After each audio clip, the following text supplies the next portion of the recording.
तर ह्या व्हिडिओमध्ये आपण बघणार आहोत की LLB किंवा ॲडव्होकेट बनण्यासाठी आपल्याला काय करावं लागतं. तर नमस्कार मित्रांनो, मी ॲडव्होकेट ओमकार आडिवारेकर आपलं स्वागत करतो या चॅनलवरती.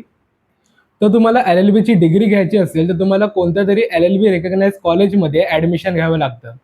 तर LLBमध्ये 2 पर्याय असतात. पहिला म्हणजे 5 इयर्स आणि दुसरं म्हणजे 3 वर्षासाठी. 3 वर्षासाठी करायचं असेल तर तुम्हाला ग्रॅज्युएशन लागतं. आणि 5 वर्षाचा LLB करायचं असेल तर तुम्हाला ग्रॅज्युएशन करायची गरज नाही. तर तुम्हाला 12वी नंतर डायरेक्ट तुम्ही LLB 5 इयर्स कोर्ससाठी ॲडमिशन घेऊ शकता. तर हा 3 वर्षाचा आणि 5 वर्षाचा कोर्समध्ये फरक इतका का जास्त नसतो.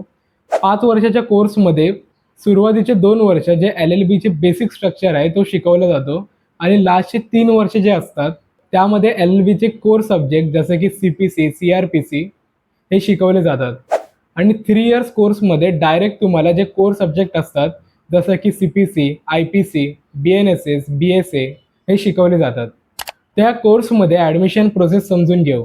जर तुम्हाला 3 इयर्स नाही तर 5 इयर्स कोर्ससाठी ॲडमिशन घ्यायचं असेल कोणत्या लॉ कॉलेजसाठी तर तुम्हाला CET एक्झाम द्यावी लागते. ही CET एक्झाम म्हणजे कॉमन एंट्रन्स टेस्ट हे प्रत्येकाला द्यावी लागते.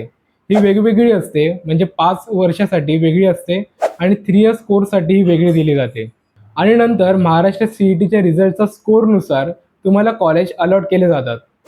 यामध्ये 2 प्रकारचे कॉलेज येतात. पहिलं म्हणजे गव्हर्नमेंट कॉलेज, सेकंड म्हणजे गव्हर्नमेंट एडेड कॉलेज आणि तिसरं म्हणजे प्रायव्हेट कॉलेज म्हणजे नॉन एडेड कॉलेज. आणि या गव्हर्नमेंट एडेड कॉलेजचा कट ऑफ जास्त असतो. तर तुम्हाला CETमध्ये चांगला स्कोर करावा लागतो. आणि नंतर येतात कॅप राउंड्स. या कॅप राउंडमध्ये तुम्हाला कॉलेज अलॉट केले जातात. जसं तुमचं CETमध्ये स्कोर असेल तसे तुम्हाला रँकप्रमाणे कॉलेज अलॉट केले जातात. जर तुम्हाला CETमध्ये चांगले स्कोर असतील तर तुम्हाला चांगले कॉलेज म्हणजे गव्हर्नमेंट एडेड कॉलेज अलॉट केले जातात आणि नंतर तुमच्या प्रेफरन्सनुसार कॉलेजमध्ये ॲडमिशन दिलं जातं.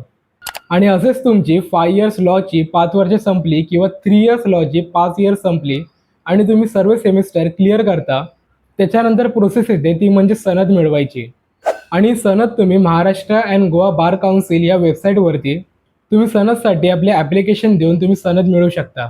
आणि ह्याच्या पुढची प्रोसेस म्हणजे जर तुम्हाला लिटिगेशनमध्ये किंवा कोर्टामध्ये प्रॅक्टिस करायची असेल तर तुम्हाला AIB ही एक्झामिनेशन ही पास करावी लागते.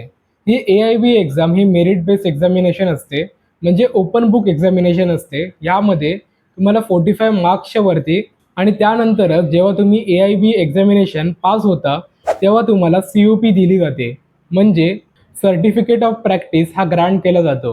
त्यानंतरच तुम्ही कोर्टामध्ये आपली वकिली प्रॅक्टिस करू शकता.